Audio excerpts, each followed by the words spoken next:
आप सभी को शालोम, जय मसीह की। शालोम, जय मसीह की भैया। आइए हम मीटिंग का प्रारंभ करते हैं प्रार्थना के साथ। यदि कोई प्रार्थना में अगुवाई करना चाहते हैं तो अवसर है।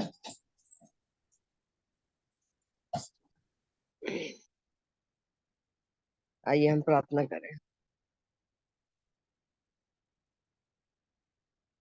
अद्भुत अगत अगम ज्योति में रहने वाले मेरे जीवते परमेश्वर पिता, मेरे उद्धार करता यीशु मसीह के नाम से आपके पावन चरणों में आती हूँ।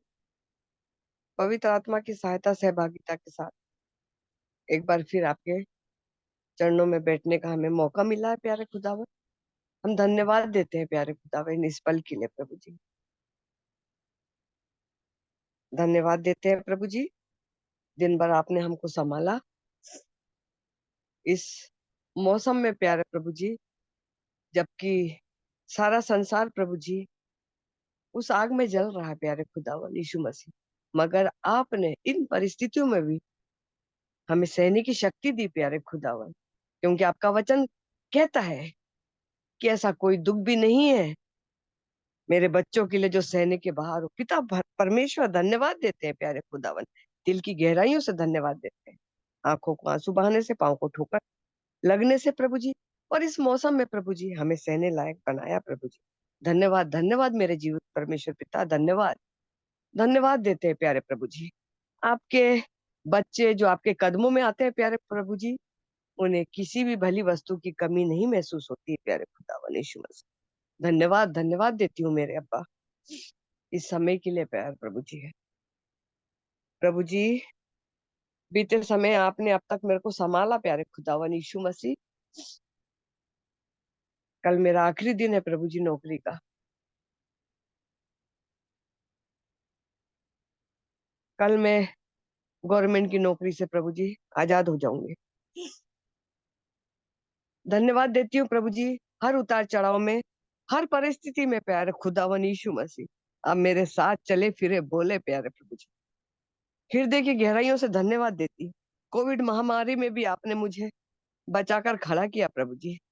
कोविड के कॉम्प्लिकेशन में भी मैं जब थायराइड से ग्रसित थी प्रभु जी, बहुत सारे प्रॉब्लम में को झेल रही थी, बहुत सारे कॉम्प्लिकेशन को झेल रही थी प्यारे खुदावन, फिर भी आपने मुझे बचाकर प्रभु जी खड़ा किया। आयुर्वेद का इलाज प्रभु जी मेरे जीवन में आया प्रभु जी, और उससे मैं भली चंगी पाई जाती हूँ प्यारे खुदावन। धन्यवाद देती हूँ प्रभु जी इस समय के लिए प्रभु जी, इस उम्र इस परिस्थिति में प्रभु जी मेरा आप अच्छा सहायक, अच्छा चरवाहा, अच्छे माता पिता, अच्छे मेरे गुरु बनकर चले प्रभु जी। मैं अपना ध्यान केवल आपकी तरफ लगाती हूँ प्यारे खुदावन यीशु मसीह। सब कुछ दिया प्रभु जी, क्यों मुझे तो मांगना भी नहीं आता प्रभु जी कि मैं क्या मांगू।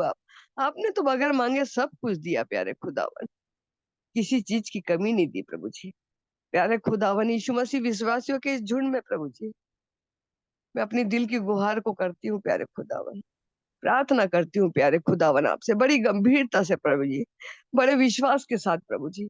मैं जानती हूँ कि मैं मनुष्य योनि में है प्रभु जी, अब मैं पृथ्वी पर किस राज्य में पाई जाती हूँ प्यारे खुदावन यीशु मसीह। प्रभु जी, इन परिस्थिति में प्रभु जी मुझे संभालना प्यारे खुदावन। आप मेरी मन की इच्छाओं को जानते हैं प्यारे खुदावन।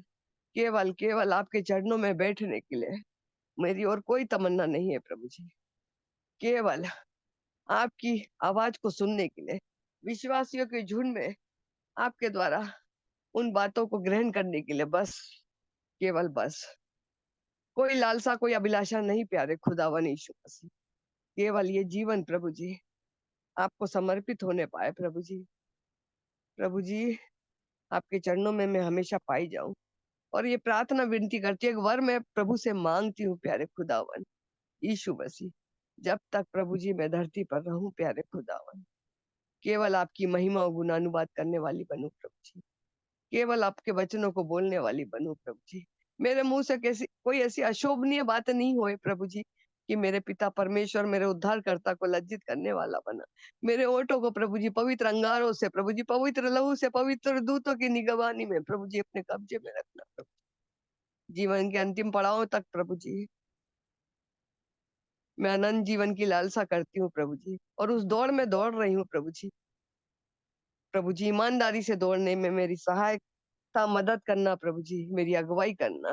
विशेष तौर से प्रार्थना करती हूँ प्यारे खुदावन यीशु मसीह। सब कुछ सुना गया प्रभु जी, अंत की तो यही बात है। अंत तक जो धीरज रखेगा वही तो जीवन का मुकुट पाएगा। हाँ प्यारे खुदावन यीशु मसीह, मैं अंत तक आपका गुणानुवाद, आपके नाम उजागर करने वाली, आपकी महिमा करने वाली, होने वाली बेटी बनूं प्रभु जी। और प्रभु जी मुझे उस मुकाम तक जाने में, अनंत जीवन के द्वार तक जाने में प्यारे खुदावन मेरी अगुवाई और मार्गदर्शन करना। मृत्यु मुझे जब तक अपनी आगोश में ना ले प्रभु जी, मुझे नहीं मालूम मुझे कब तक रहना है इस धरती पर, मगर जब तक मैं रहूं और जब तक मृत्यु का मुकाम आ जाए प्यारे खुदावन, आप मेरी अगुवाई और मार्गदर्शन करना प्रभु जी। मैं कुछ नहीं चाहती आपसे, केवल आपको चाहती हूँ प्रभु जी। प्रभु जी मुझे आज्ञा मानने में प्रभु जी, मानने में मेरी सहायता मदद करना प्रभु जी। मैं आपके नाम को लज्जित करने वाली नहीं बनूं प्रभु जी, मैं आपकी आत्मा को शोकित करने वाली नहीं बनूं प्रभु जी। सोचती तो हूं मैं और उल्टा हो जाता है प्रभु जी, क्योंकि कहीं ना कहीं तो वो पाप मेरे अंदर है प्यारे खुदावन यीशु मसीह। प्रभु जी जिस प्रकार से अंदर मन में वो बातें हैं प्यारे खुदावन, मगर प्रगटीकरण में उल्टा हो जाता है प्रभु जी, उसमें मेरी सहायता करिए प्रभु जी, ताकि वो भी सही होने पाए प्रभु जी। प्रभु जी आने वाले समय में प्यारे खुदावन यीशु मसीह, आपका नाम के सुसमाचार के लिए प्रभु जी बहुत सारे लोग, विश्वासियों का झुंड प्रभु जी, बहुत भारी भीड़ प्रभु जी उस कन्वेंशन में उपस्थित होंगी प्यारे खुदावन, जिसने ऑर्गेनाइज किया प्यारे खुदावन यीशु मसीह। और जो टीम के मेंबर है प्यारे प्रभु जी, जो कलीसिया के मेंबर है प्यारे खुदावन, सबों को आपके सामर्थ्य हाथों में एक बार फिर रख देती हूँ प्यारे प्रभु जी। और प्रार्थना विनती करती हूँ प्यारे खुदावन, उस कैंपस को, उस एरिया को प्रभु जी आपके लहू की कवरिंग में रखना प्रभु जी। जो आत्माएं प्रभु जी आप उस भीड़ में लाते हैं प्यारे प्रभु जी, वो आत्माएं फलवंत हो जाए प्रभु जी, आत्मिक जीवन में बढ़ने पाए प्यारे खुदावन यीशु मसीह। वातावरण को अच्छा रखना प्यारे प्रभु जी, सबको हर मुसीबत दुख मुसीबत से जो मौसम के अनुसार है प्यारे प्रभु जी बचा कर रखना प्रभु जी, ताकि आपका नाम महिमा पाए प्यारे खुदावन यीशु मसीह। हर गीतों का गाना, स्तुति का, आपकी नाम की महिमा का करना प्यारे खुदावन यीशु मसीह। वचनों को बांटना, सब कुछ प्यारे प्रभु जी आपके नाम को और ऊंचा और ऊंचा और ऊंचा करने पाए प्रभु जी।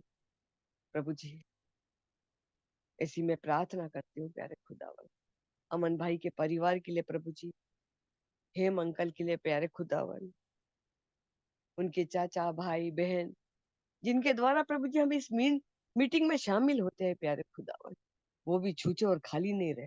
प्रत्येक सदस्य को नाम बनाम एक एक करके प्रभु जी तेरे सामर्थ्य हाथों में रख देती हूँ प्यारे खुदा, जिनके द्वारा प्यारे प्रभु जी, जिनके अथक परिश्रम से प्रभु जी, जिनकी मेहनत के परिश्रम से प्यारे खुदा हम इस मीटिंग में शामिल होते हैं प्यारे खुदा। प्रभु जी उनके परिवार के सदस्यों के साथ साथ हम भी प्रभु जी यीशु मसीह परिवार के घराने के सदस्य हो गए हैं प्यारे खुदा। आपको धन्यवाद देते हैं प्यारे प्रभु जी, उनके परिश्रम को प्रभु जी, प्रभु जी आप दया की दृष्टि रखिए, हर कमी घटी हर गैप को प्रभु जी भरिए प्रभु। इस कलीसिया के मेम्बरान को प्रभु जी आपके सामर्थ्य हाथों में रख देती हूँ प्रभु जी, चाहे वो जूम मीटिंग में है, चाहे नहीं है, चाहे बाद में सुनेंगे प्रभु जी। प्रत्येक परिवारों के लिए बड़ी गंभीरता के साथ प्रार्थना करती, मुझे नहीं मालूम उनकी क्या कमी घटी है प्यारे खुदावन यीशु मसीह, मगर प्रार्थना में मैं स्मरण करती हूँ प्यारे खुदावन यीशु मसीह, हर एक की कमी घटी यीशु मसीह आपके पवित्र सामर्थ्य नाम से दूर होने पाए।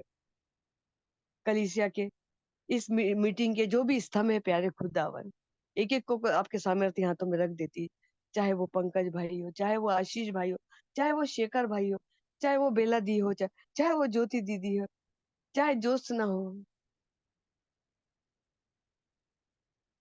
प्रभु जी प्रत्येक को प्रभु जी नाम बनाम आपके सामर्थ्य हाथों में रख देती प्रभु जी। प्रत्येक की सहायता मदद करिए प्रभु जी, अपने आप को प्यारे खुदावन पूरे मन से, पूरी बुद्धि से, पूरी शक्ति से आपके कदमों में रख देती हूँ। मेरा उद्देश्य नहीं, मेरा कोई मनसा नहीं प्रभु जी, केवल आपके चरणों में बैठना मांगती, केवल आपकी सेवा करना चाहती हूँ। मेरी सहायता मदद करिए प्रभु जी। बीते समय आपने संभाला है प्यारे खुदावन, आज कल आखिरी दिन है प्यारे खुदावन मेरा नौकरी का प्रभु जी। बाकी का समय प्रभु जी आपके कदमों में बिठाना मांगती हूँ। सहायता मदद करिए प्रभु जी। आपने मेरी प्रार्थना को सुना यीशु मसीह। आपके जलाली मीठे नाम से इस दुआ का कर सुनिए और ग्रहण करिए प्रभु जी। आमीन आमीन आमीन।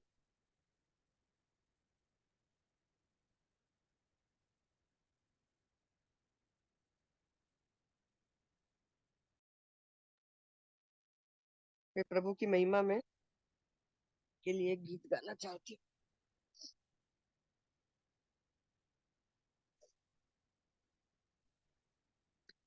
प्रभु को धन्यवाद का बलिदान चढ़ाती हूँ। प्रभु ने अब तक मुझे संभाला, उसके लिए धन्यवाद देती हूँ।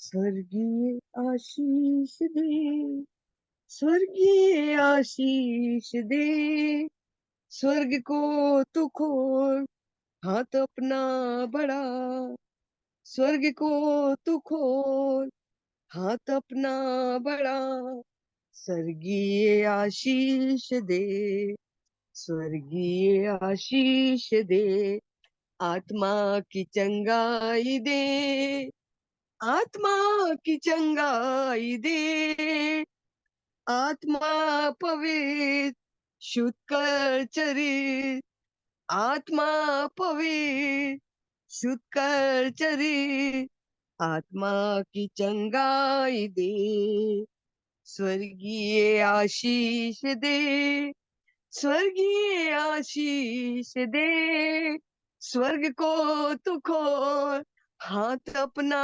बड़ा, स्वर्ग को तू खोल हाथ अपना बड़ा, स्वर्गीय आशीष दे, यीशु मेरे दिल में आ, यीशु मेरे दिल में आ, खोलता हूँ द्वार करता इकरार, खोलता हूँ द्वार करता इकरार, यीशु मेरे दिल में आ, स्वर्गीय आशीष दे, स्वर्गीय आशीष दे, स्वर्ग को तू खोल हाथ अपना बड़ा, स्वर्ग को तू खोल हाथ अपना बड़ा, स्वर्गीय आशीष दे, पवित्र आत्मा तू दे,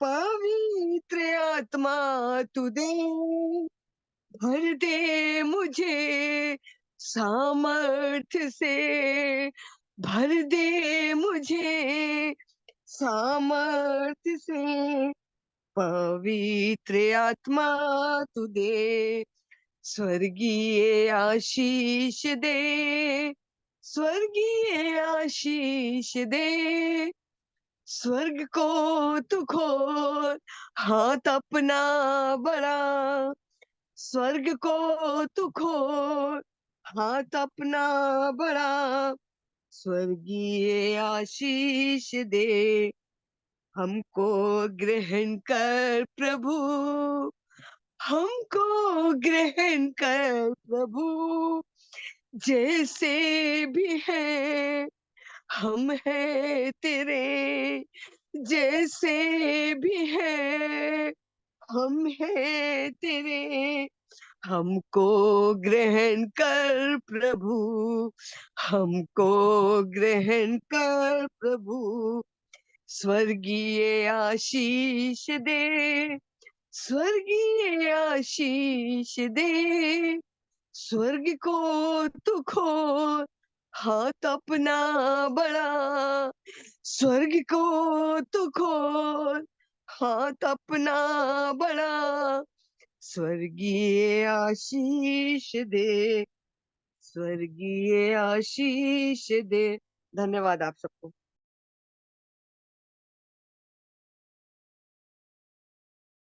धन्यवाद आंटी जी।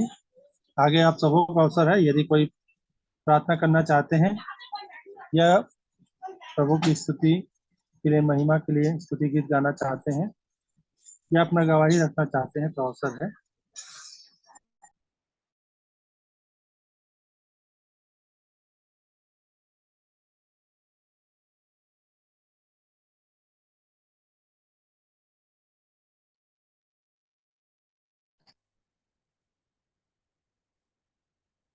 मैं आप लोगों को अपने जीवन की गवाही देना मांगती हूँ। माँ के गर्भ से लेकर अब तक प्रभु यीशु मसीह ने मुझ पर ध्यान किया। जब मैं बेडोल तत्व में बन रहा था, जब मैं शरीर में माँ के आ रहा था, वो अंग बन रहा था मेरा,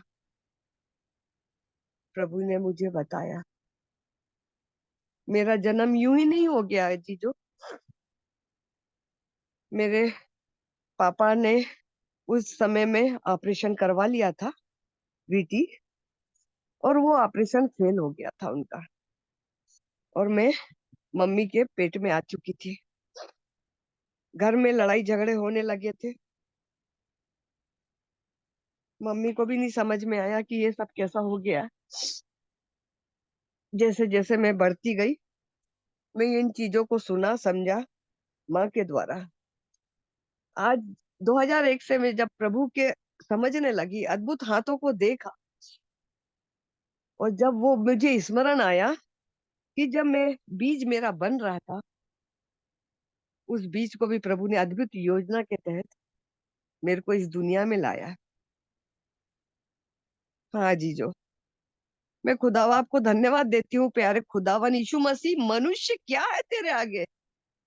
हमारी सोच और आपकी सोच में बहुत अंतर है प्यारे प्रभु जी। हम जो सोचते हैं उससे उल्टा होता है प्रभु जी। आपकी योजना अद्भुत है प्रभु जी। प्रभु जी अद्भुत है। अनुग्रहकारी परमेश्वर पिता, आपने उन परिस्थितियों में मेरे लिए योजना बनाई थी प्यारे खुदावन यीशु मसीह, और मैं इस दुनिया में आई गई। प्यारे खुदावन, मैं आज उन बातों को समझ रही हूँ जब मैं प्रभु में, हालांकि मैंने 2001 से ये बातें समझती थी सब चीजों को, मगर मैं आप लोगों के सामने बता रही हूँ कि कैसी अद्भुत योजना थी मेरे लिए प्रभु ने बनाई। पढ़ लिख कर बड़ी होती गई, कॉलेज में गई। अद्भुत रीति से सप्लीमेंट्री आने के बाद मेरा दिल टूट गया था। किसी ने मेरी माँ को सलाह दी, माँ मेरी एक नर्स थी, किसी ने सलाह दी कि इसे नर्सिंग में डाल दिया जाए। मैं नर्सिंग से बहुत दूर थी, बहुत कोसों दूर थी, मगर मेरा पूरा परिवार नर्सिंग में था। मेरी मौसी, मेरी बहनें, मेरी माँ, मेरी दीदी, सब उस लाइन में थी। मैं भी उस लाइन में आ गई। अद्भुत रीति से प्रभु ने मुझे संभाला जवानी के दिनों में। फिर बीच में थोड़ा बहुत उतार चढ़ाव आया। मैं खुदावा को धन्यवाद देती हूँ कि 35 के बाद की उम्र मेरे लिए आशीष का कारण बनी। तकलीफों में हम संसार की तरफ निगाहें नहीं फैलाते, हम अपना ध्यान किस पर लगाते हैं, उन तकलीफों पर। मैंने अकेले में खुदा बाप से दुआ करी। मुझे तो बात बात करना, दुआ करना तो आता भी नहीं था। जैसे बात करी जाती, मैंने प्रभु से प्रार्थना करी, मैंने बातचीत करी कि प्रभु मुझे संभाल। मैं चरणों में आना मांगती हूँ। 2001 के बाद बहुत परीक्षाएं, बहुत सारी परेशानी, दलदल की कीच से खुदावन ने मुझे निकाला। मैं खुदावन का हाथ को जानती हूँ कि प्रभु ने मेरे को निकाला। मैं हर उन गतिविधियों को समझती हूँ जो लोगों के द्वारा मेरे जीवन में हुई थी। लोग मुझे पसंद करते हैं, ये मेरा प्रॉब्लम नहीं है। मैं तो नहीं किसी को पसंद करती, मगर लोग किस प्रकार से छल कपट करते हैं।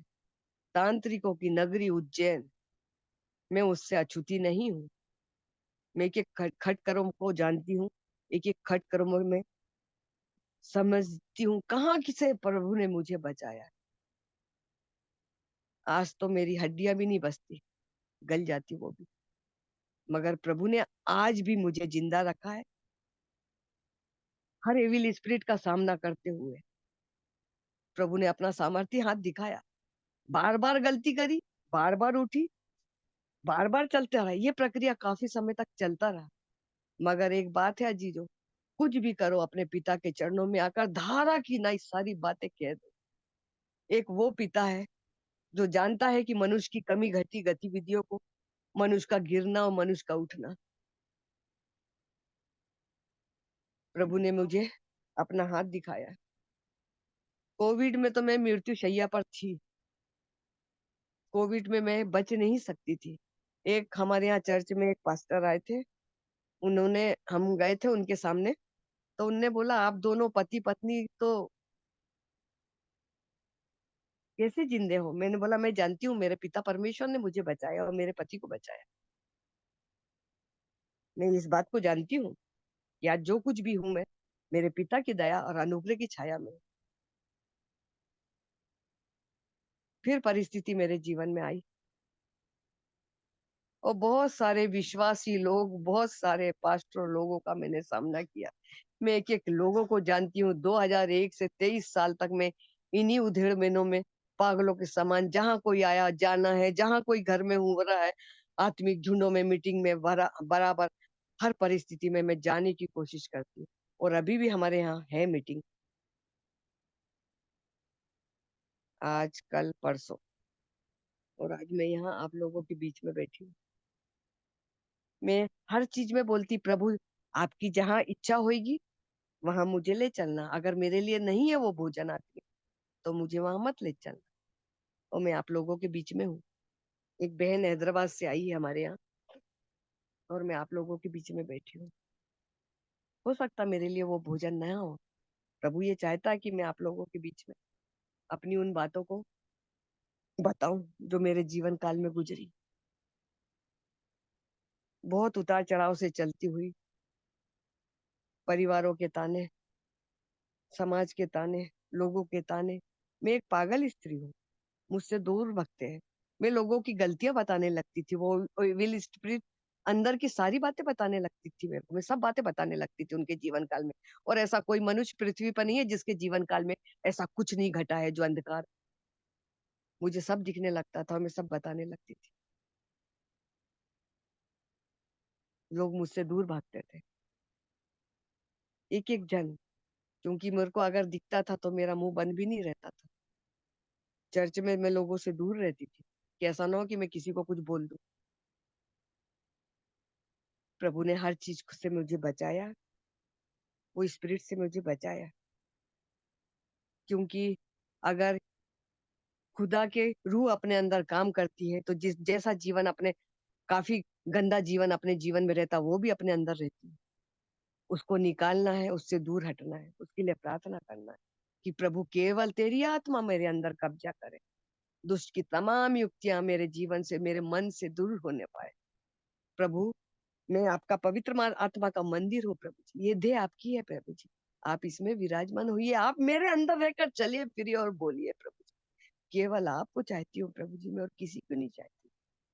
शिक्षाओं के उधेड़ बुन में मैं बहुत भटकी हूँ, बहुत भटकी है। अब मैं प्रभु से प्रार्थना करती, केवल प्रभु तेरी आत्मा मेरा गाइड करे प्रभु जी, मुझे वो शिक्षा दे प्रभु जी। पंकज भाई के द्वारा अद्भुत रीति से डेविड साहब की डेथ के फ्यूनरल में बेटा और पंकज भाई गए थे। फिर उनका हमारे घर में आना हुआ और फिर मेरी मुलाकात हुई उनसे। उन्होंने मेरे से पूछा क्या पूछना चाहती हो सिस्टर आप? मैंने कहा मैंने तो उद्धार पा लिया है, मैं तो उद्धार की परिभाषा ही नहीं समझती थी। फिर उन्होंने वचनों के द्वारा बताया मुझे। मैंने समझा मेरा उद्धार नहीं हुआ अभी, उद्धार की प्रक्रिया बहुत लंबी। और मैं समझ रही थी कि मेरा तो उद्धार हो गया। ये चीजों को समझाया। फिर आशीष भाई से मुलाकात हुई, आशीष भाई मीटिंग में आए। बहुत सारे पर्दे हटते गए, बहुत सारा धुंध अंधकार मेरे जीवन से दूर होता गया। मैंने उस सच्चाई को समझा, बातों को रिसीव किया मैंने अंदर। मैंने अपनी कमी घटियों को देखा इस मीटिंग के द्वारा कि हाँ, ये शिक्षा तो मेरे जीवन में कभी आई ही नहीं थी। प्रभु इतनी उम्र के बाद क्यों आई प्रभु जी? काश पहले आ जाती तो मैं कुछ और होती प्रभु जी। मुझे बहुत अफसोस था, मुझे बहुत अफसोस था इस चीजों का कि प्रभु अभी क्यों। पर अजीजों, हर चीज का एक समय है। रोने का है तो हंसने का भी समय है, बोने का है तो निकालने का भी समय है, सुख का समय है तो दुख का भी समय है। हर चीज का एक अंत है। मैंने सारा जीवन प्रभु के हाथों में समर्पित किया। और मैं चलती रही उस मुकाम पर। सेवा काल में प्रभु के बहुत अद्भुत हाथों को मैंने देखा है।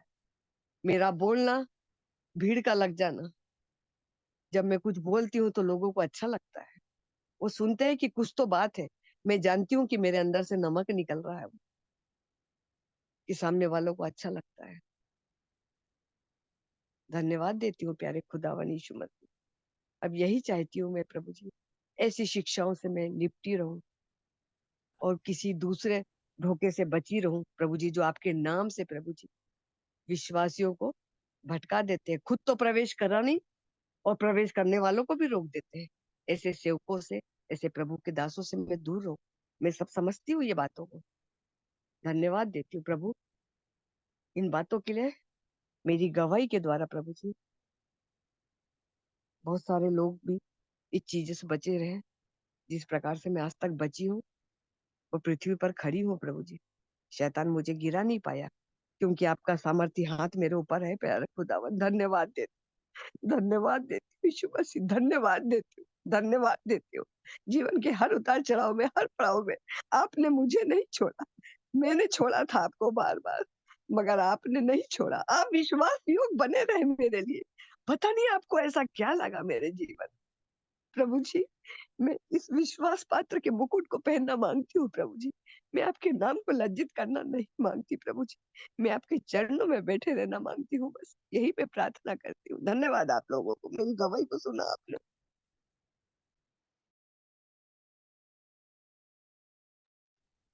धन्यवाद आंटी जी, सुंदर अपने जीवन से संबंधित इस गवाही के लिए। सचमुच में प्रभु का अनुग्रह सबों पर सही समय में होता है और प्रभु अपने जनों को कभी भी निराश होने नहीं देते हैं। आगे आप सबों का अवसर है, यदि कोई और अपनी गवाही रखना चाहते हैं या स्तुति गीत गाना चाहते हैं तो अवसर है।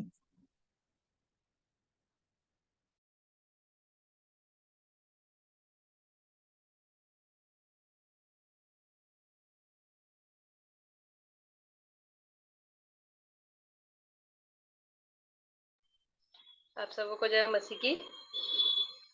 जय मसीह आंटी जी। मैं भी परमेश्वर की महिमा के लिए एक गीत गा लूंगी।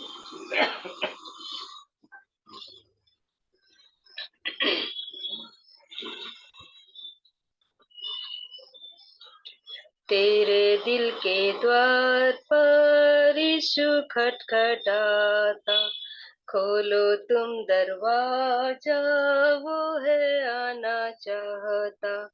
तेरे दिल के द्वार पर यीशु खटखटाता, खोलो तुम दरवाजा, वो है आना चाहता। बनना चाहता है वो, हाँ हाँ, तेरा ही मेहमान आज। बनना चाहता है वो, हाँ हाँ, तेरा ही मेहमान आज। तेरा रंज और फिक्र वो उठाना चाहता। तेरा रंज और फिक्र वो उठाना चाहता। खोलो तुम दरवाजा, वो है आना चाहता। खुशी अपनी देता, हाँ, होए तू जलाली। खुशी अपनी देता, हाँ, होवे तू जलाली। रात दिन तेरे साथी वो है रहना चाहता। रात दिन तेरे साथी वो है रहना चाहता। खोलो तुम दरवाजा, वो है आना चाहता। खोलता हूँ दरवाजा, हाँ, दिल का ए मसीहा। खोलता हूँ दरवाजा, हाँ, दिल का ए मसीहा। और इसमें रह तू, मैं हूँ दिल से चाहता। और इसमें रह तू, मैं हूँ दिल से चाहता। खोलो तुम दरवाजा, वो है आना चाहता। तेरे दिल के द्वार पर यीशु खटखटाता। तेरे दिल के द्वार पर यीशु खटखटाता। खोलो तुम दरवाजा, वो है आना चाहता। धन्यवाद।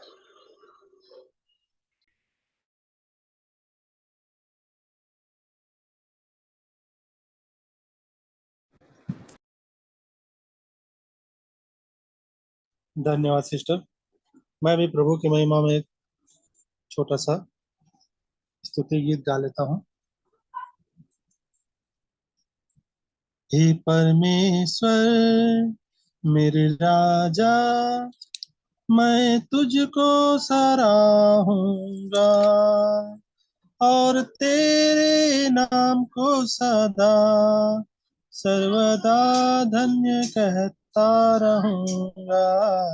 हे परमेश्वर मेरे राजा, मैं तुझको सराहूंगा और तेरे नाम को सदा सर्वदा धन्य कहता रहूंगा।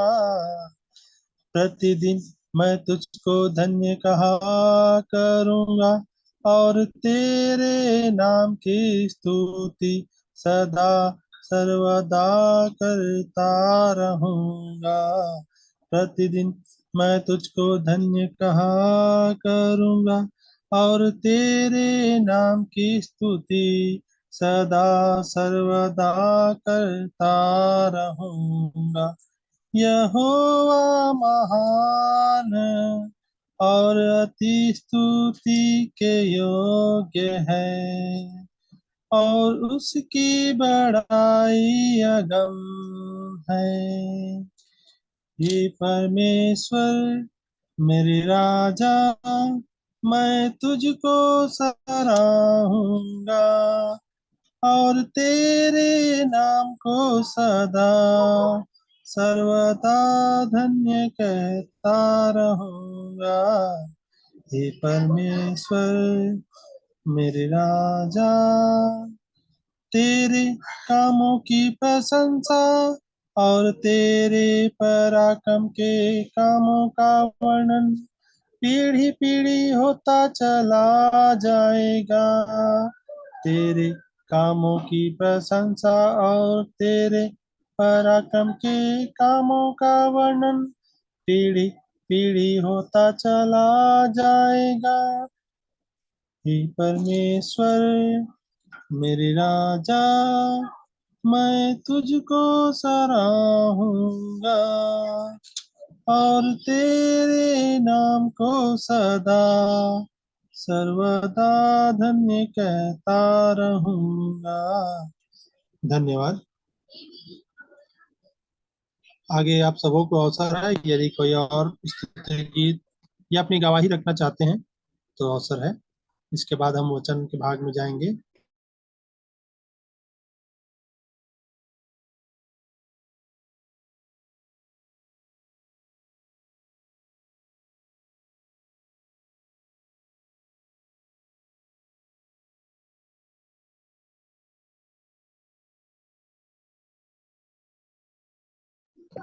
यदि कोई नहीं तो वचन के भाग में जाते हैं। वचन के भाग के लिए मैं सुनीता सिस्टर से निवेदन करूंगा कि वचन के भाग में हमारी अगुवाई करें।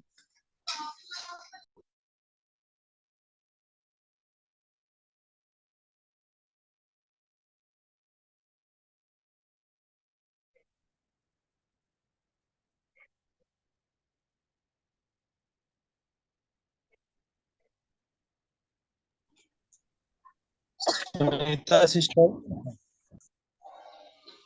हाँ, आप सबों को जय मसीह की। जय मसीह। वचन के लिए हम लोग निकाल लेंगे।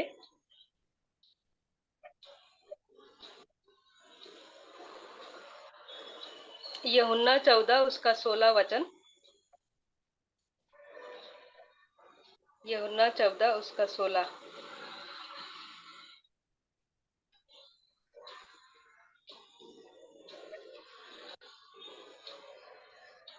यहाँ पर इस प्रकार लिखा है, मैं पिता से विनती करूंगा और वह तुम्हें एक और सहायक देगा कि वह सर्वदा तुम्हारे साथ रहे, अर्थात सत्य का आत्मा, जिसे संसार ग्रहण नहीं कर सकता, क्योंकि वह न उसे देखता है और न उसे जानता है। तुम उसे जानते हो क्योंकि वह तुम्हारे साथ रहता है और वह तुम में होगा। तो इस वचन के अनुसार आज हम इस बात को देखेंगे कि यहाँ पर जो है, जब प्रभु यीशु मसीह जो है पिता के पास जाने के बाद पवित्र आत्मा के लिए जो है परमेश्वर से विनती करते हैं और वो कहते हैं कि तुम्हें एक और सहायक देगा। वो बोल रहे हैं कि पिता से मैं विनती करूंगा कि तुम्हें एक सहायक देगा और वह सर्वदा तुम्हारे साथ रहेगा। वो कितने दिन के लिए रहेगा? हमेशा के लिए। हमेशा के लिए तुम्हारे साथ रहेगा, अर्थात सत्य का आत्मा, जिसे संसार जो है ग्रहण नहीं करता, क्योंकि वह उसे देखता है और उसे जानता है, पर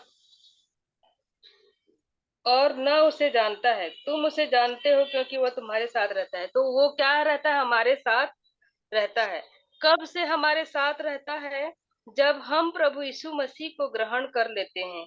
जैसे रोमी 10 में लिखा है, रोमी 10 है कि क्या है मुझे याद नहीं आ रहा है, रोमी 10 के 9 में है शायद।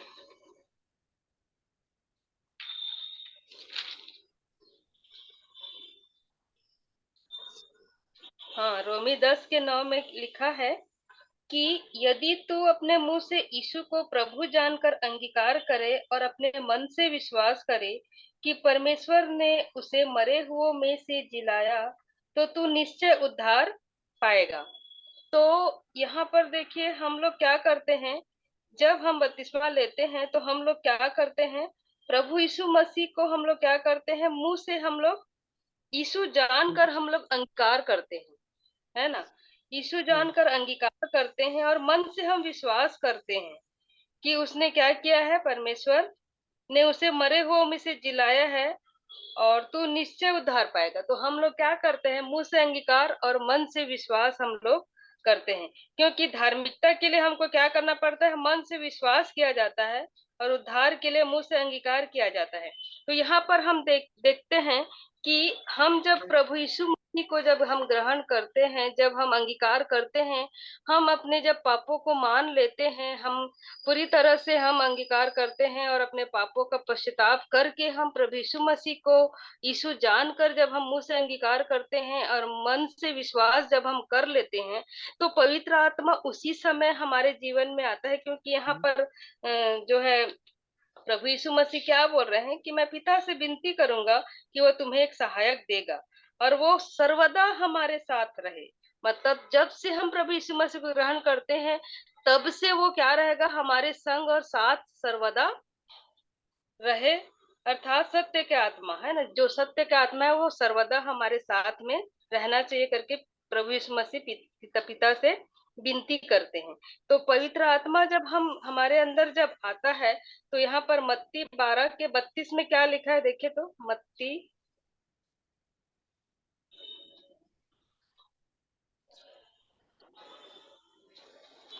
मत्ती 12 के 32।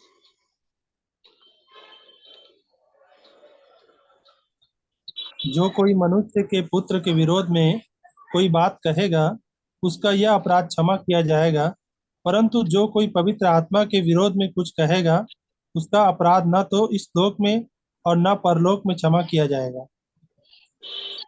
हाँ, तो यहाँ पर क्या बोल रहा है? देखो, हम लोग जब पवित्र आत्मा हमारे जीवन में जब आता है, जब हम प्रभु यीशु मसीह को ग्रहण कर लेते हैं, तो पवित्र आत्मा पर जो है परमेश्वर पिता जो है हमको प्रभु यीशु मसीह जब विनती करते हैं उनसे, तो वो सत्य का आत्मा जो है पिता हमको सर्वदा के लिए हमारे जीवन में जब दे देता है, तो यहाँ पर क्या बोल रहा है कि जब एक विश्वासी के अंदर में क्या होता है, किसी भी प्रकार के जैसे गलत काम वो कर लेता है, पाप करता है, तो पवित्र आत्मा बाहर जाएगा क्या? जाएगा कि नहीं जाएगा, आप बताइए। यदि विश्वासी के अंदर में पवित्र आत्मा यदि आ चुका है, तो वो यदि कुछ गलत काम करता है, कुछ जो परमेश्वर की दृष्टि में अच्छा नहीं है, यदि वो ऐसा काम करता है, तो पवित्र आत्मा जाता है कि नहीं जाता है? जाता है। जाता है। पवित्र जो है नहीं जाता है, क्योंकि हम यहाँ पर क्या लिखे हैं, वो सर्वदा तुम्हारे साथ रहेगा लिखा है।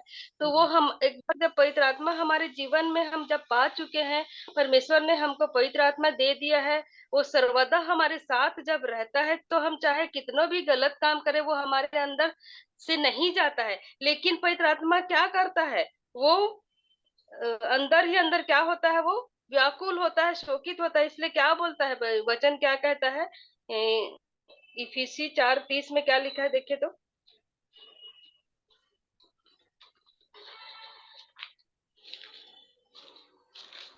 इफिसी 4:30। परमेश्वर के पवित्र आत्मा को शोकित मत करो, जिससे तुम पर छुटकारे के दिन के लिए छाप दी गई है। हाँ, तो यहाँ पर क्या कर रहे हैं हम लोग, जब पवित्र आत्मा परमेश्वर पिता ने जब हमको दे दिया है, फिर भी हम लोग क्या करते रहते हैं, गलत बातें हम अपने मुंह से बोलते रहते हैं, दूसरों की हम बुराई करते रहते हैं, हम झूठ बोलते रहते। पवित्र आत्मा हमारे अंदर है, हम पवित्र आत्मा को क्या कर रहे हैं, शोकित करते रहते हैं। पवित्र आत्मा क्या होगा इसमें, पवित्र आत्मा हमारे अंदर ही रहता है, और वो व्याकुल होते रहता है, और वो जो है परेशान रहता है हमारे जीवन से। और वो कहता है, वचन कहता है कि तुम पवित्र आत्मा को शोकित मत करो।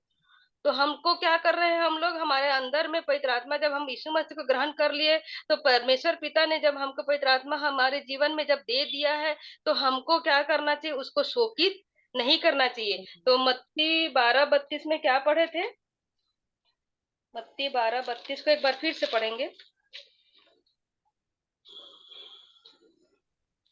जो कोई मनुष्य के पुत्र के विरोध में कोई बात कहेगा, उसका यह अपराध क्षमा किया जाएगा।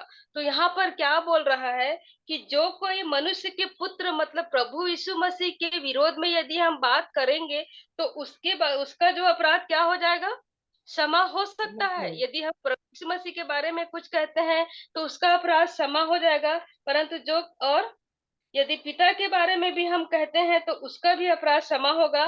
परंतु यहाँ पर और क्या लिखा है, जो कोई पवित्र परंतु आत्मा के विरुद्ध में कुछ कहेगा, उसका अपराध क्षमा, उसका अपराध न तो इस लोक में और न परलोक में क्षमा किया जाएगा। तो जब हमारे जीवन में, जब हम प्रभु यीशु मसीह को जब ग्रहण कर चुके हैं, और हमारे जीवन में पवित्र आत्मा पिता ने सर्वदा के लिए जब दे दिया है, तो हमको क्या है, पिता के बारे में यदि हम बोल रहे हैं, तो उसका क्षमा हो जाएगा।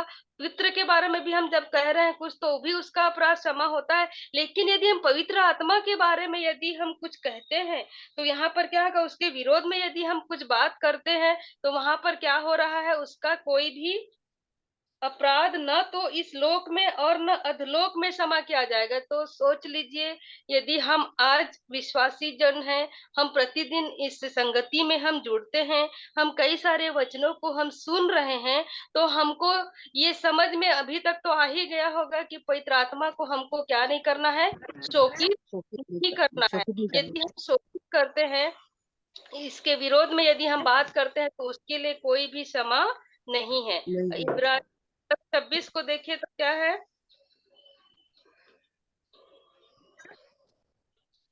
इब्रानी इब्रानी 10:26। 10:26।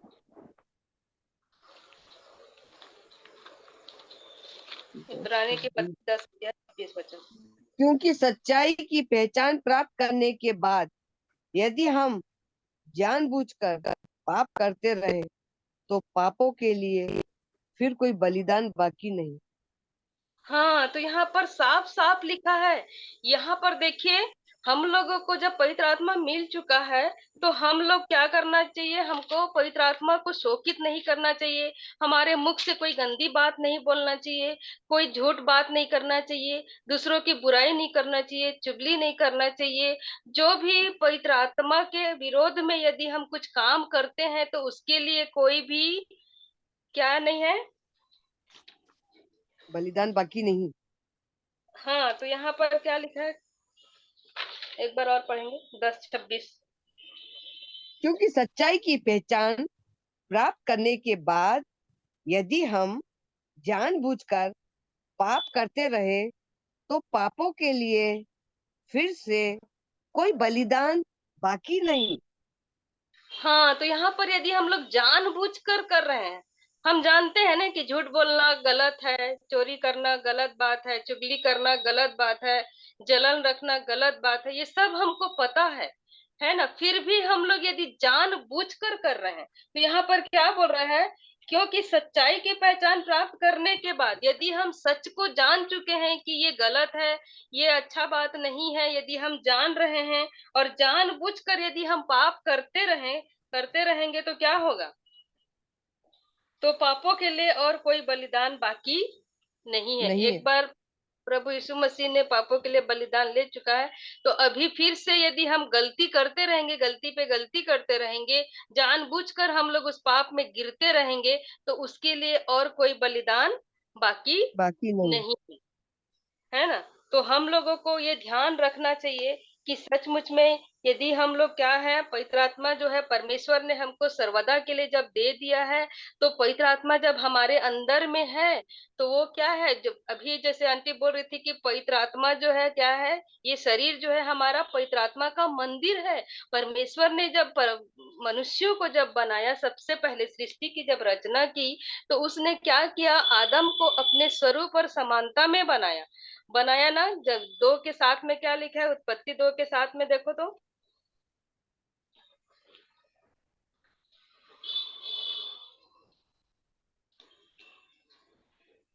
तब हाँ यहोवा परमेश्वर ने आदम को भूमि की मिट्टी से रचा और उसके नथनों में जीवन का श्वास फूंक दिया और आदम जीवित प्राणी बन गया।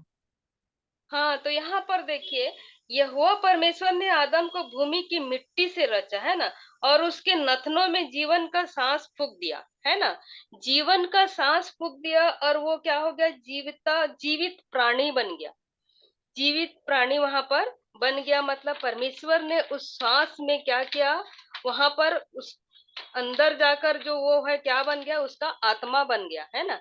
आत्मा आत्मा जब बन गया, किसका आत्मा बन गया, इंसान का आत्मा उसके अंदर बन गया जब उसने सांस को वहां पर फूका था। तो यहाँ पर क्या होता था कि आत्मा और प्राण और शरीर, ये 3 बातें हैं यहाँ पर है ना। तो प्राण को क्यों बनाया गया परमेश्वर ने, क्योंकि शरीर जो है आत्मा की बात को नहीं समझता है, और आत्मा शरीर की बातों को नहीं समझता, इसलिए दोनों के बीच में एक ट्रांसलेटर बनाया, प्राण को बनाया। तो प्राण जो है वो क्या करता है, इन दोनों को का ट्रांसलेटर है समझो। तो परमेश्वर ने 6वें दिन मनुष्य को इसलिए बनाया, मतलब उसने इंसान को वहां पर क्या किया, परमेश्वर ने अपना घर को बनाया समझो, इंसान को बनाकर अपने घर को बनाया। वहां पर जो सांस फूका, उसमें परमेश्वर का आत्मा था। तो आदम क्या करता था, परमेश्वर से हमेशा बातें करता था ना, क्योंकि उसकी आत्मा उसके अंदर में रहता था। और परमेश्वर ने क्या किया, उस पसली से जब उस नारी को बनाया, तो वो क्या बोलता है कि ये मेरे पसली से निकाली गई है, तू क्या है, मैं मेरे मतलब नर से निकला हुआ है करके वो क्या बोलता है, तेरा नाम नारी है करके। तो उसको तो परमेश्वर ने नहीं बताया रहता है भाई कि मैं तेरे पसली से निकाल के मैं बनाया हूं करके, लेकिन उसको कैसे पता चलता है, क्यों, क्योंकि उसकी परमेश्वर का आत्मा उसके अंदर में रहता है और उससे बातें करते रहता है।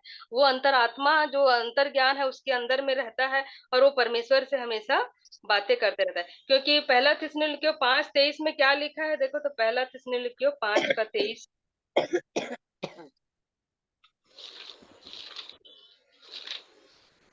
पहला शांति थिस्सलुनीकियों का परमेश्वर आप ही तुम्हें पूरी रीति से पवित्र करे और तुम्हारी आत्मा और प्राण और देह और हमारे प्रभु यीशु मसीह के आने तक पूरे पूरे और निर्दोष सुरक्षित रखे रहे।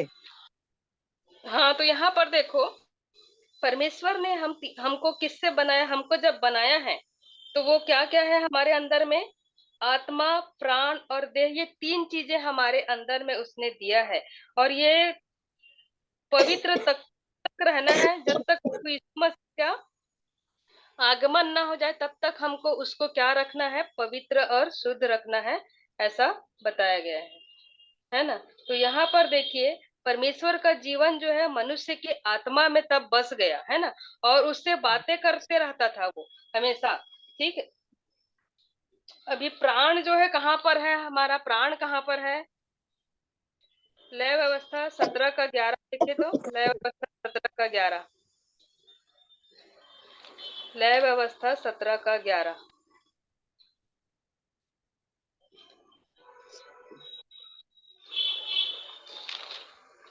सत्रह का 11, हमारा जो प्राण है कहाँ पर है?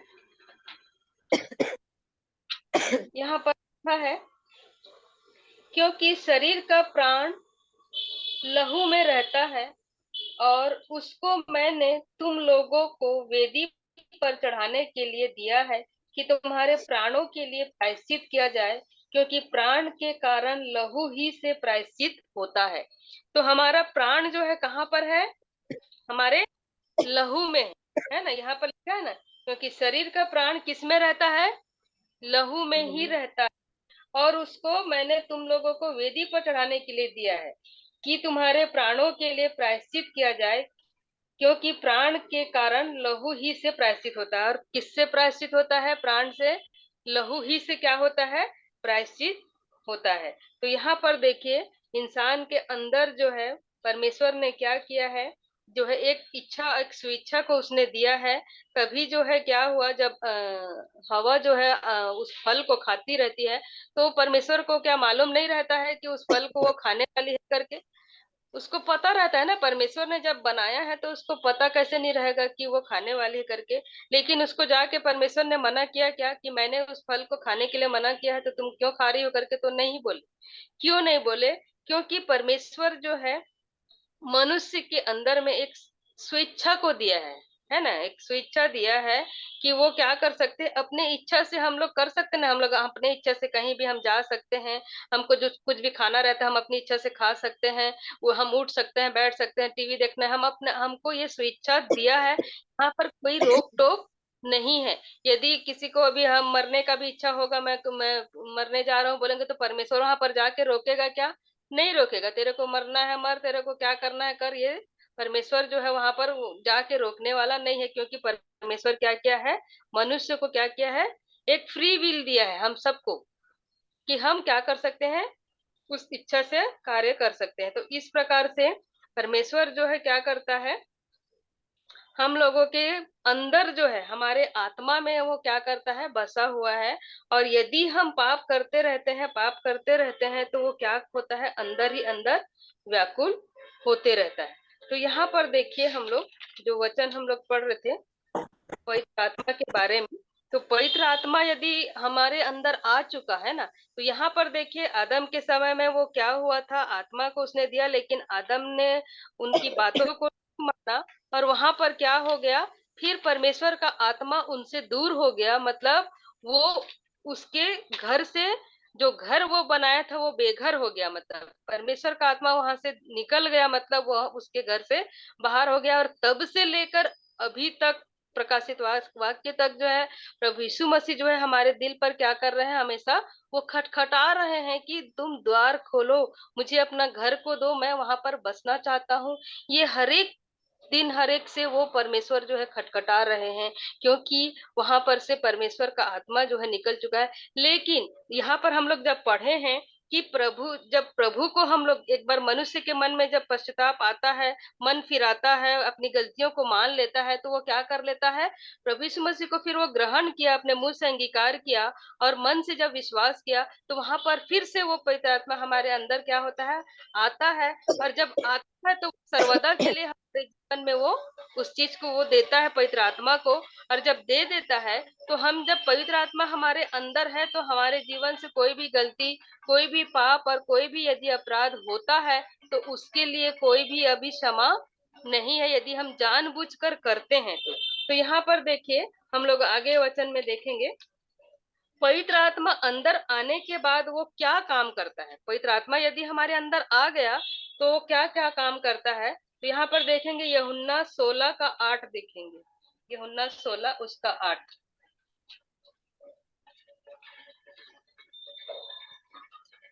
यूहन्ना 8 उसका 16। 16 का 8 कि 8 का 16? 16 का 8। हाँ 16 का 8 देखे तो। 16 का 8 में है, वे अब संसार को पाप और धार्मिकता और न्याय के विषय में निरुत्तर करेगा। 16 का 8। हाँ तो हाँ 16 के 8 में यहाँ पर लिखा है कि जब हम पवित्र आत्मा को पाते हैं, है ना, हमारे अंदर जब पवित्र आ जाता है तो पवित्र आत्मा यहाँ पर 3 काम करता है। कौन कौन से काम है? सबसे पाप, पहला काम, हाँ सबसे पहले वो क्या करता है? पाप के पाप, बारे में दिखाता है ना, पाप। उसके बाद फिर धार्मिकता है धार्मिकता, और न्याय के बारे में, तीसरा न्याय, है ना।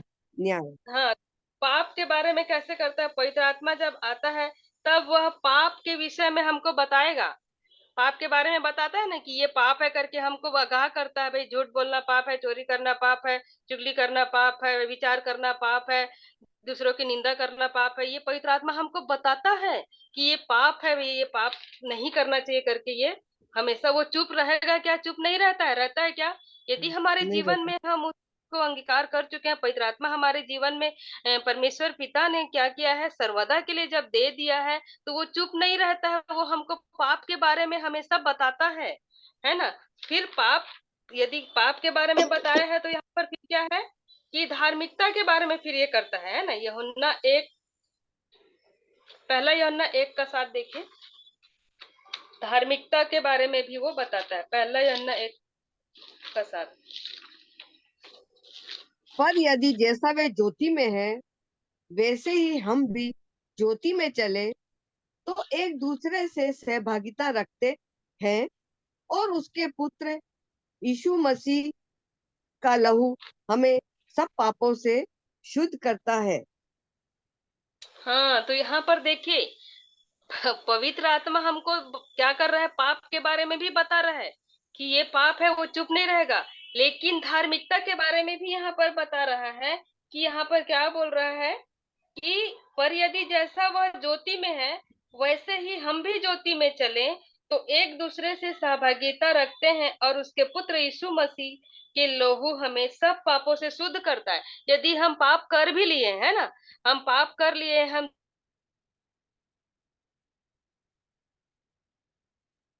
चुगली बड़ाई जो भी कर रहे हैं हम लोग, तो हमसे पाप हो रहा है, हर दिन होते जाता है ना।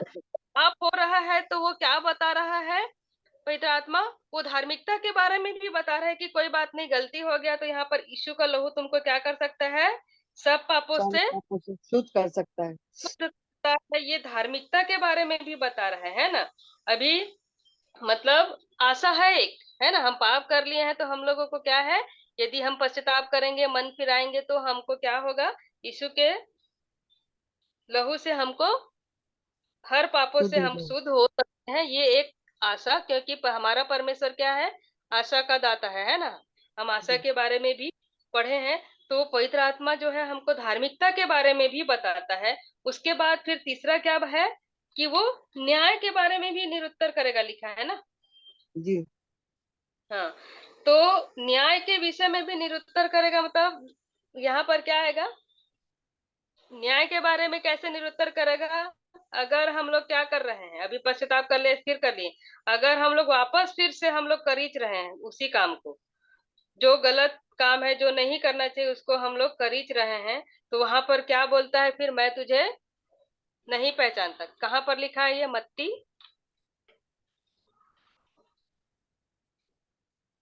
मत्ती 6:6 में है ना, जो मुझे हे प्रभु कहते हैं वो वाला कौन, कहाँ पर है वो? मत्ती,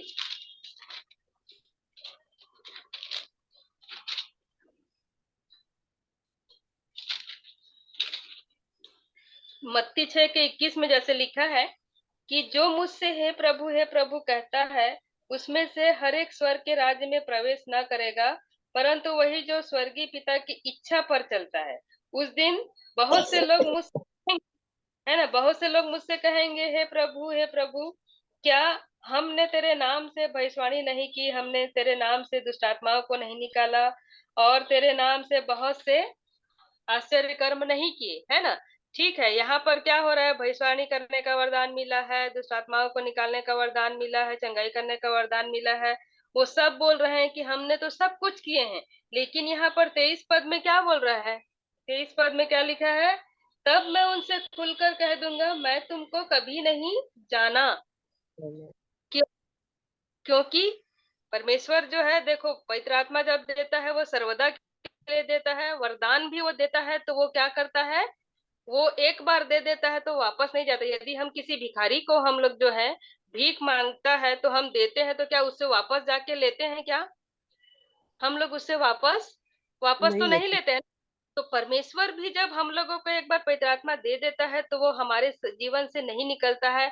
और जो वरदान जो हमको दे दिया है, चाहे वो भविष्यवाणी का वरदान हो, चाहे चंगाई का वरदान, चाहे अन्य भाषा का वरदान, यदि हमको परमेश्वर ने दिया है तो वो वापस उसको नहीं लेता है। वो चाहे हम कितना भी गलती करें, कितना भी पाप करें, लेकिन वो हमारे अंदर रहता है। तो यहाँ पर इसीलिए बोल रहा है कि प्रभु, हम तो तेरे नाम से हमने ये सब काम किए, हमने भविष्यवाणी भी की, हमने क्या किया, दुष्ट आत्माओं को भी निकाले। तो प्रभु यहाँ पर क्या बोल रहे हैं कि तब मैं तुमसे खुलकर कहूंगा कि मैं तुमको नहीं जानता, हे कुकर्म करने वालों, मेरे से चले जाओ।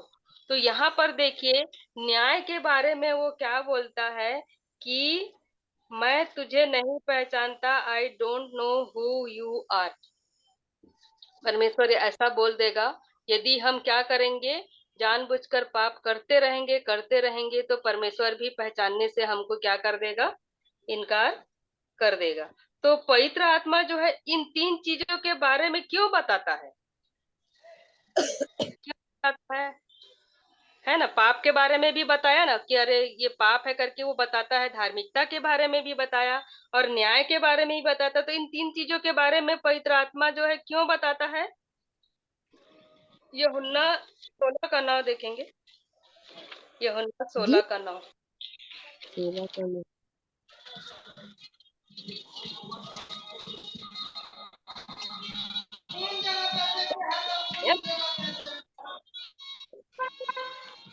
यूहन्ना पाप के 16। विषय में, इसलिए कि वे मुझ पर विश्वास नहीं करते।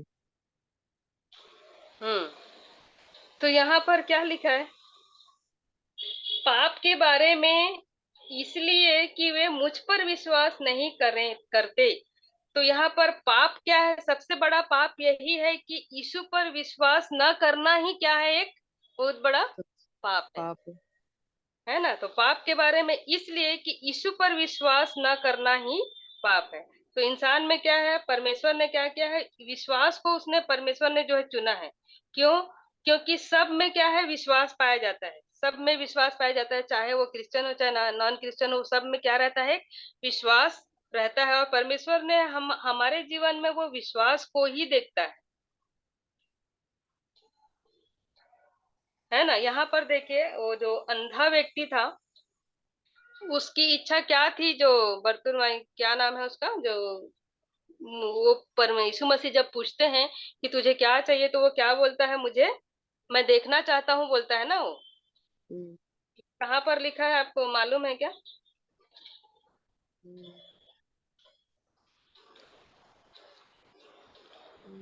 उसको जब प्रभु यीशु मसीह कहता है तो वो क्या बोलता है कि मुझे, मैं चंगा होना चाहता हूँ करके।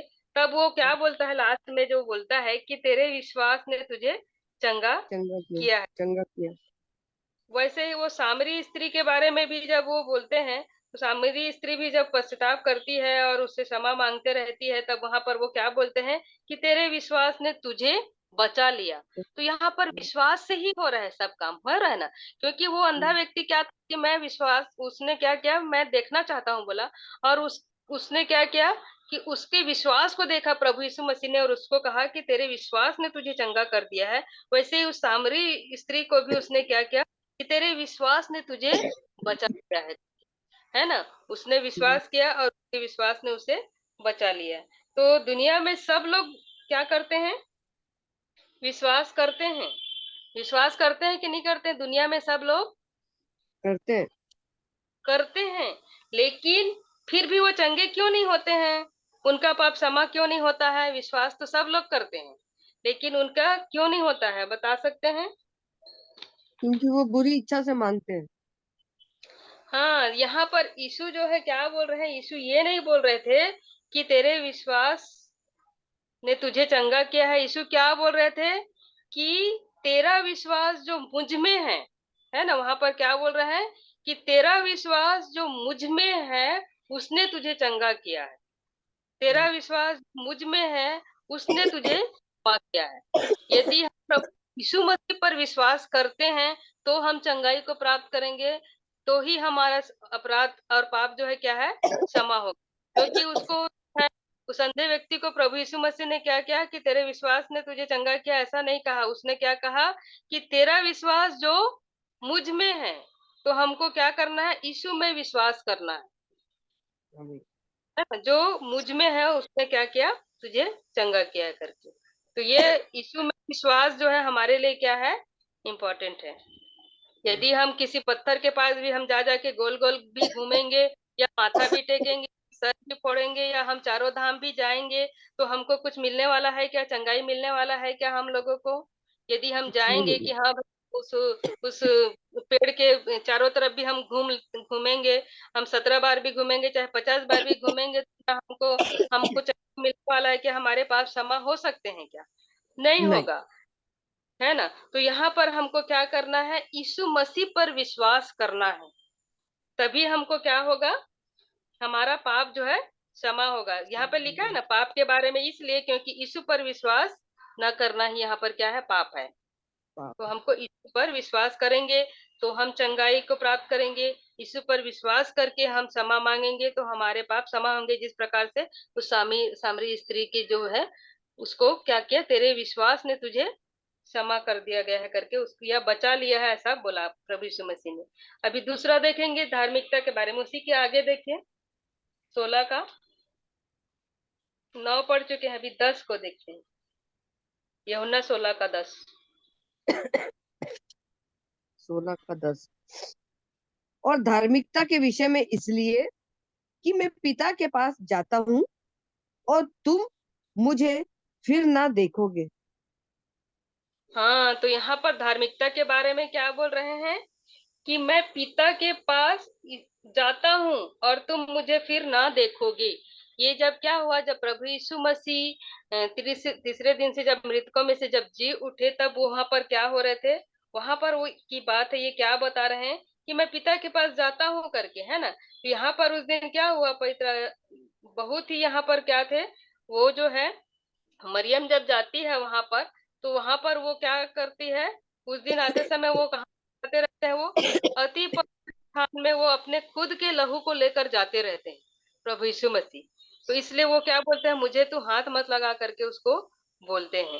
फिर 8 दिन के बाद में वो थोमा को बोलते हैं कि तू मेरे हाथ को यहाँ पर चेक करके देख ले कि मैं प्रभु यीशु मसीह हूँ कि नहीं करके, ऐसा बोलते हैं ना। तो यहाँ पर उसको दूर जाने बोलते हैं और यहाँ पर उसको हाथ लगाने बोलते हैं। तो इसका कारण ये है कि यहाँ पर क्या हो रहा था कि जब प्रभु यीशु मसीह जब जी उठे, तो वहां पर खुद के लहू को लेकर कहाँ पर जा रहे थे? वो पिता के पास जा रहे थे। तो यहाँ पर क्या बोल रहे हैं कि मैं पिता के पास जाता हूँ और तुम मुझे फिर ना देखोगे ना करके। देखोगे। तो इब्रानी 5 के 15-16 को देखेंगे। किसके? इब्रानी अच्छा, इब्रानियों इब्राहिम। हम्म। 5 का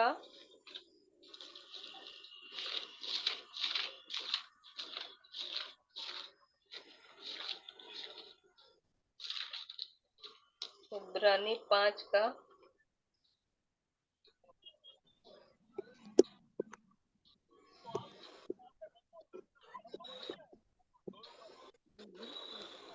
9 का 12 देखिए। 9 का 12। और बकरों और बछड़ों के लहू के द्वारा नहीं, पर अपने ही लहू के द्वारा एक ही बार पवित्र स्थान में प्रवेश किया और अनंत छुटकारा प्राप्त किया। हाँ, तो यहाँ पर देखिए प्रभु यीशु मसीह क्या कर रहे थे? यहाँ पर न बकरों और बछड़ों का लहू के द्वारा, वो किसी बकरे और बछड़े का लहू लेकर नहीं, लेकिन उसने क्या किया? अपने ही लहू के द्वारा है ना, अपने ही लहू के द्वारा एक बार पवित्र स्थान में प्रवेश किया और अनंत छुटकारा प्राप्त किया। तो यहाँ पर जब वो क्या कर रहे थे, जब पिता के पास जा रहे थे, तो अपने ही लहू को लेकर ही वो वहां पर से जा रहे थे, क्योंकि बकरों और बैलों का लहू और क्लोर की राख का अपवित्र लोगों पर छिड़काव जाना शरीर की शुद्धता के लिए उन्हें पवित्र करता है। यहाँ पर प्रभु यीशु मसीह जो है यहाँ पर क्या कर रहे हैं, खुद का लहू लेकर जा रहे थे।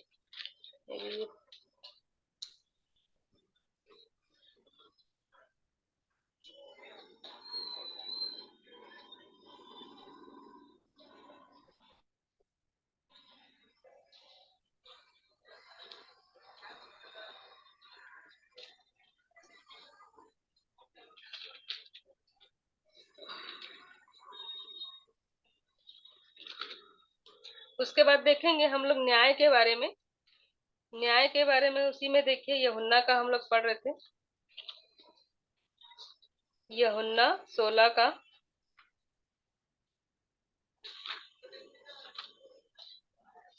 10 पढ़ लिए थे ना। जी हाँ।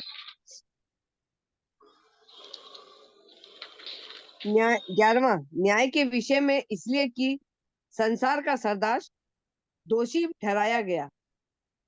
हाँ, तो यहाँ पर देखिए न्याय के बारे में क्या बता रहे हैं, है ना, न्याय के बारे में इसलिए कि संसार का सरदार कौन है, शैतान।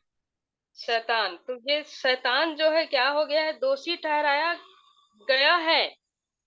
शैतान क्या हो गया है, दोषी ठहराया गया है। इसके लिए अभी और कोई सा भी क्षमा और कोई सा भी वो नहीं है। यदि वो पश्चाताप यदि करता है तो उसके लिए कोई पश्चाताप नहीं है, नहीं है। क्योंकि इसलिए ये सेंटेंस जो है पास हो चुका है। मतलब यहाँ पर क्या लिखा है कि दोषी ठहराया गया है, वो ठहरा चुका है, तो वो पश्चाताप भी करेगा कि प्रभु मुझे क्षमा कर, मैं ये जितना भी वो सिर फोड़ेगा फिर भी उसके लिए कोई क्षमा नहीं है, क्योंकि वो दोषी ठहरा चुका है। तो यहाँ पर देखिए इस प्रकार से जो है पवित्र आत्मा क्या करता है, पाप के बारे में हमको बताता है, धार्मिकता के बारे में भी और न्याय के बारे में। और इन तीनों चीजों के बारे में जो है क्यों बोलता है, क्योंकि पाप के बारे में इसलिए कि हम प्रभु यीशु मसीह पर विश्वास करना चाहिए करके, और विश्वास से ही हमको हमारे जीवन की हर कमी घटी हमारी जो है वो पूरी हम कर सकते हैं, हम चंगाई प्राप्त कर सकते हैं, हमारा पाप भी क्षमा हो सकता है। और धार्मिकता के बारे में इसलिए बताया कि वो पिता के पास क्या कर रहे हैं, जा रहे हैं करके बताए। और वो हमको जो है वो क्या किए हैं, वहां पर विनती करके हमारे लिए उन्होंने क्या किया है, एक सहायक को भेजे है ना, कि वो हमारे साथ सर्वदा रहे करके। और न्याय के बारे में इस बता रहे हैं कि संसार का सरदार जो है वो क्या है, वो न्याय जो है उसका ठहराया चुका है, न्यायी हो चुका है उसका, वो दोषी ठहराया चुका है। तो शैतान को क्षमा नहीं है, उसके ऊपर सेंटेंस जो है हमेशा क्या हो गया है, पास हो चुका है। तो लूसीफर यदि पश्चाताप जो है अभी नहीं कर सकता है, तो अब पवित्र आत्मा अंदर है तो हमें क्या नहीं करना चाहिए, पाप नहीं करना है। हमारे अंदर पवित्र आत्मा है तो हमको पाप नहीं करना है। नहीं करना। परमेश्वर से हमारा संबंध कैसा है, परमेश्वर से हमारा लेन देन कैसा है, व्यक्तिगत संबंध कैसा है हमारे अंदर से, वो हमको आना चाहिए, है ना। परमेश्वर क्या है, एक अंतरात्मा से हमारे बात करता है। वो जो है हम यदि उसमें बने रहेंगे तो हमसे वो क्या करता है, वो हमारे मन से बात करता है। हमारा विवेक हमको क्या करते रहता है, हमको हमेशा टोकते रहता है ना, हमको हमारे अंदर में जो है वो क्या करते रहता है कि ये बातें गलत है, ये सही है करके वो हमको बताते रहता है। तो यहाँ पर देखिए आत्मा जो है क्या है, तीन चीजों से हमारा जो शरीर है, प्राण, शरीर और ये आत्मा, तीन चीजें मिलकर बनी हुई हैं। और हमारे अंदर में प्रभु परमेश्वर जो है आत्मा से ही बात करता है, अंतरात्मा से ही वो बात करता है। शरीर से उसको कोई लेना देना नहीं है। उसको शरीर से हमको जो है हमारे आत्मा, जब पवित्र आत्मा को हमारे जीवन में उसने दिया है, तो हमको वो सभी बातें हम हमारे जीवन में हमको नहीं करना चाहिए। क्योंकि यहाँ पर रोमी 8 के 13 में क्या लिखा है, देखो तो रोमी 8 के 13।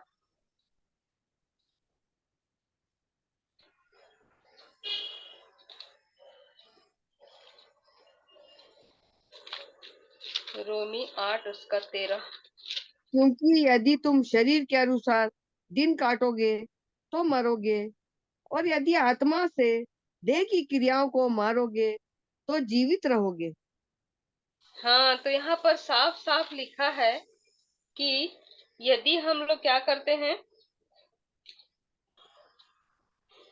क्योंकि यदि तुम शरीर के अनुसार दिन काटोगे, यदि हम शरीर के अनुसार दिन काट रहे हैं, है ना, हमारा शरीर जैसा चाहता है, यदि हम वैसा करना चाह रहे हैं, हमारा शरीर जैसा बोल रहा है हम वैसी करने हैं, हमारा आंख जैसा देखना चाह रहा है, यदि हम वैसी बातों को देख रहे हैं और वैसी चीजों को देख रहे हैं, जो कान हमारा सुनना चाहता है वो हम कर रहे हैं, तो हम क्या करेंगे? यदि हम शरीर के अनुसार यदि हम दिन काटेंगे तो मरोगे बोल रहे हैं ना सीधा, और यदि आत्मा से देह की क्रियाओं को मारोगे तो जीवित रहोगे, है ना। तो हमारा क्या होगा? हमको हमारा अहम जो है, हमारे अंदर जो है, उसको हमको क्या करना पड़ेगा? तोड़ना पड़ेगा। तभी हम क्या होंगे? हम, और यदि हमसे वो काम नहीं होता है तो हमको क्या करना चाहिए? हम यदि हम उस चीज को नहीं तोड़ पा रहे हैं, हमसे नहीं बन पा रहा है, किस चीज को हम बार बार कर ले रहे हैं, तो हमको क्या करना चाहिए? हमको परमेश्वर के हाथ में अपने आप को पूरा तरह से हमको क्या करना चाहिए? सौंप देना चाहिए। क्योंकि यहाँ पर देखिए मत्ती 7 का 15 और 16 एक वचन और पढ़ेंगे।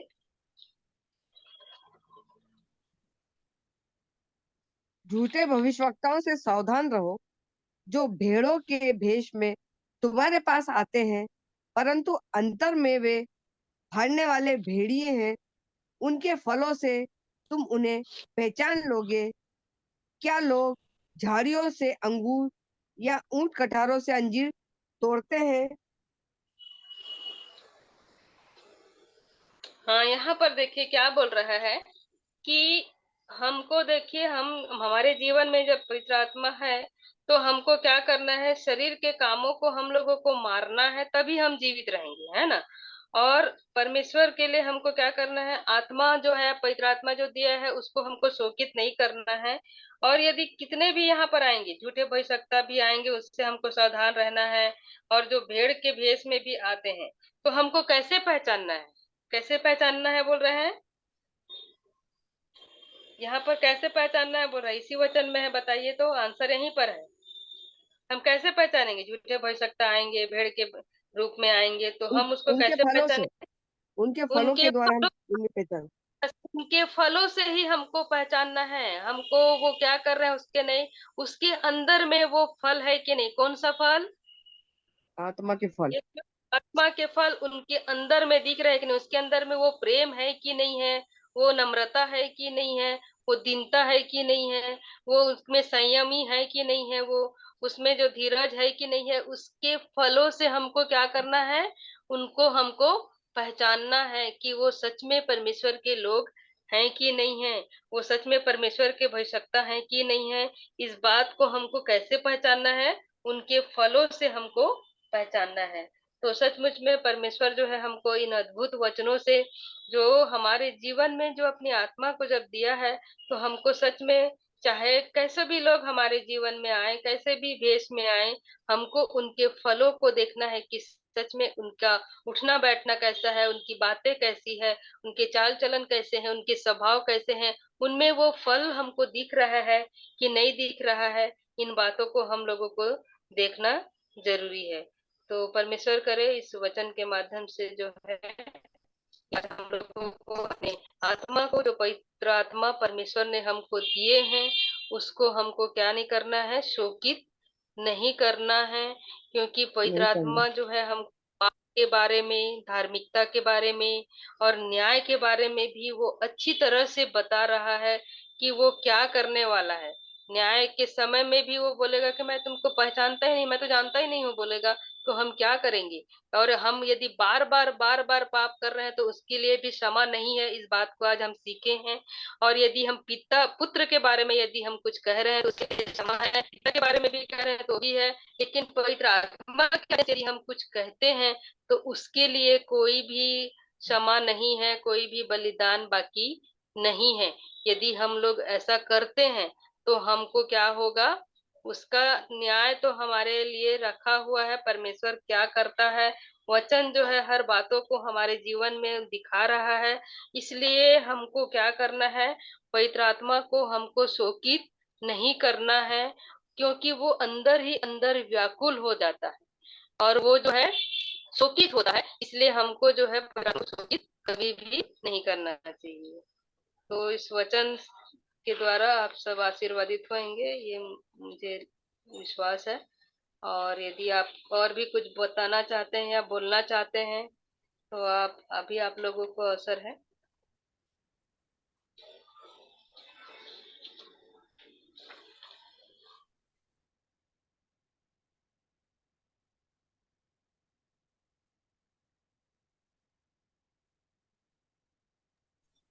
धन्यवाद सिस्टर, आज के सुंदर और जीवित वचन हमारे मध्य में अगुवाई करने के लिए प्रभु का धन्यवाद। यदि कोई और कुछ बोलना चाहते हैं तो अवसर है, और नहीं तो अंतिम प्रार्थना में जाएंगे। और अंतिम प्रार्थना कोई भी, यदि कोई अगुवाई करना चाहते हैं तो कर सकते हैं, या सुनीता सिस्टर आप ही कर दीजिए।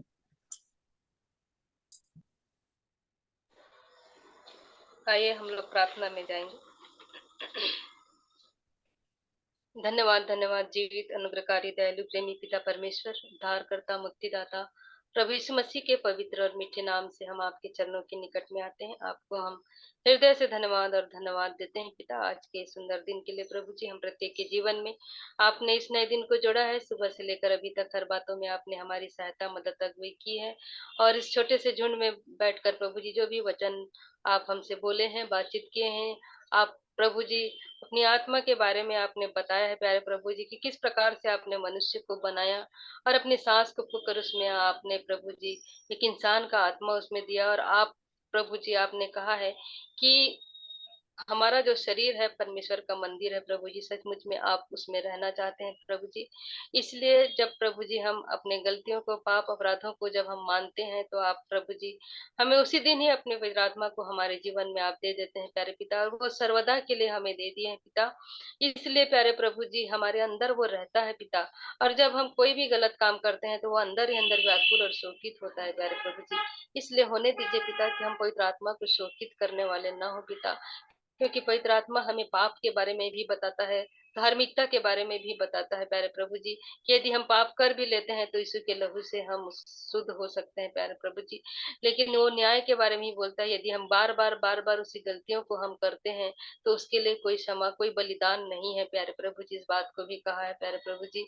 इसलिए होने दीजिए प्यारे पिता कि हम पवित्र आत्मा के विरोध में कोई भी ऐसी बात, कोई भी ऐसी हम ठट्ठा मजाक उड़ाने वाले ना हो प्यारे प्रभु जी, क्योंकि हम यदि उसके विरोध में हम कुछ बोलते हैं तो उसके लिए कोई क्षमा नहीं है प्यारे प्रभु जी। इसलिए होने दीजिए प्यारे प्रभु जी कि हम प्यारे पिता, आपने इन बातों को इसलिए बताया पाप और धार्मिकता न्याय के बारे में, क्योंकि पाप इसलिए प्रभु जी कि हम प्रभु यीशु मसीह पर विश्वास कर सकें। इसलिए प्यारे प्रभु जी विश्वास ही से पिता हमारे जीवन में हम हर उन बातों को, हर उन चीजों को हम पा सकते हैं, अपने जीवन को बना सकते हैं, अपने जीवन की हर दुख मुसीबत को दूर कर सकते हैं। हम यीशु के नाम से हम चंगाई को प्राप्त कर सकते हैं, यीशु के नाम से हमारे पाप क्षमा हो सकते हैं। इसलिए आपने प्रभु जी पाप के बारे में प्रभु जी इसलिए बताया कि हम उस पर विश्वास कर सकें पिता। और धार्मिकता के बारे में भी आपने बताया पिता कि आप पिता के पास जा रहे हैं, आप प्रभु जी हमारे महायाजक हैं पिता, और आपने उस पवित्र लहू को लेकर अपने खुद के लहू को आप पिता के पास गए प्यारे प्रभु जी, उस पवित्र स्थान में प्यारे प्रभु जी। और प्यारे पिता आपने उस पवित्र आत्मा को हमारे लिए एक सहायक के रूप में हम तक आपने भेजा है पिता कि वो हमारे साथ सर्वदा रह सके करके प्यारे पिता। इसलिए होने दीजिए प्यारे प्रभु जी कि हम प्यारे प्रभु जी यदि हम शरीर के अनुसार दिन काटते हैं तो सच में हम मरते हैं प्यारे प्रभु जी, और यदि हम आत्मा से प्रभु जी उन देह की क्रियाओं को हम मारते हैं तो हम जीवित रहते हैं प्यारे प्रभु जी। आप प्रभु जी आपने अद्भुत वचनों को हमारे जीवन में आपने रखा है, इसके लिए हम धन्यवाद देते हैं पिता। संसार में पिता अभी कई ऐसे लोग आ रहे हैं, झूठे भविष्यवक्ता आ रहे हैं, भेड़ के रूप में ऐसे लोग आ रहे हैं प्यारे प्रभु जी, लेकिन हमें उसे कैसे पहचानना है, उन बातों को भी आपने कहा है प्रभु जी, कि हम उनके फलों को देखकर पहचानने वाले हो सकें कि सच में उनके जीवन में वो फल लगे हैं कि नहीं है। हम उन किसी भी पेड़ को उसके फलों से पहचान सकते हैं, वैसे ही पिता इंसान को भी प्रभु जी हम उनके फल से पहचानने वाले हो सके पिता। हर एक चीज का निवारण, हर एक चीज से प्रभु जी आपने रास्ता दिखाया है। हमें पाप, धार्मिकता और न्याय के बारे में आपने निरुत्तर किया है पिता। इसके लिए हम आपका हृदय से धन्यवाद देते हैं पिता। हम न सिर्फ सुनने वाले हो सके प्यारे प्रभु जी, बल्कि हम अपने आत्मा और प्राण और शरीर के बारे में जो आप बताए हैं प्यारे प्रभु जी, कि हमारे प्राण में वो लहू रहता है प्यारे प्रभु जी। और हम प्रार्थना करते हैं प्यारे प्रभु जी कि हमारे आत्मा से प्रभु जी हमारा जो फेलोशिप है पिता आपसे बने रहे प्यारे प्रभु जी। क्योंकि आत्मा प्रभु जी, आप अंतरात्मा से ही आप हमसे बात करते हैं प्यारे प्रभु जी। और हम यदि आपसे हम संगति नहीं रखते हैं तो हम प्रभु जी आपकी बातों को नहीं जान पाते हैं। हमारा मेल मिलाप, हमारा बातचीत, हमारा कनेक्शन नहीं हो पाएगा पिता। ये तो हम आपसे कैसे बात करेंगे। इसलिए होने दीजिए प्यारे प्रभु जी कि आज के वचन से प्यारे प्रभु जी हमारा जीवन प्रभु जी आपकी संगति में हमेशा बने रहने वाला हो सके पिता। तभी हम उस पाप से दूर रह सकते हैं प्यारे प्रभु जी। और प्यारे प्रभु जी आपने प्रभु जी अपने पवित्र लहू से हमें शुद्ध करने की बात कही है प्रभु जी। इसलिए होने दीजिए पिता कि जो कुछ भी हमारे जीवन से गलती, पाप, अपराध हुए हैं, दया करके आप क्षमा करें प्रभु जी। और होने दीजिए कि हम उन गलतियों को बार बार ना करें प्यारे प्रभु जी, क्योंकि उसके बाद आपने न्याय का भी होना बताए हैं प्यारे प्रभु जी। यदि हम बार बार करते रहेंगे तो आप अंत में यही कहेंगे कि मैं तुझे नहीं जानता हूँ। तब हमारा रास्ता कहीं पर भी नहीं होगा पिता। इसलिए आप इन वचनों को अद्भुत रीति से हम तक आप भेज रहे हैं, इसके लिए हम आपका हृदय से धन्यवाद करते हैं। जितने लोग जुड़े हैं, वचन को सुने हैं, जो भी आशीषों को पाए हैं प्यारे प्रभु जी, आप उनसे वचन से बोलिए, बातचीत करिए प्यारे प्रभु जी, ताकि हर एक का जीवन पिता आप में होकर, आपकी इच्छा में होकर चलने वाला हो सके पिता। और जो नहीं जुड़ पाए हैं प्यारे प्रभु जी, जब बाद में इन वचनों को सुनते हैं, उनके भी जीवन में ये कार्य हो सके प्रभु जी। सारी बातों के लिए हम आपका हृदय से धन्यवाद करते हैं पिता। और आगे के समय में प्यारे प्रभु जी, इस रात की बेला में प्रत्येक की आत्मा, प्राण, देह को आपके हाथों में सौंपते हुए इस प्रार्थना को उद्धारकर्ता मसीह यीशु के नाम से मांग लेते हैं। आमीन। आमीन। आमीन।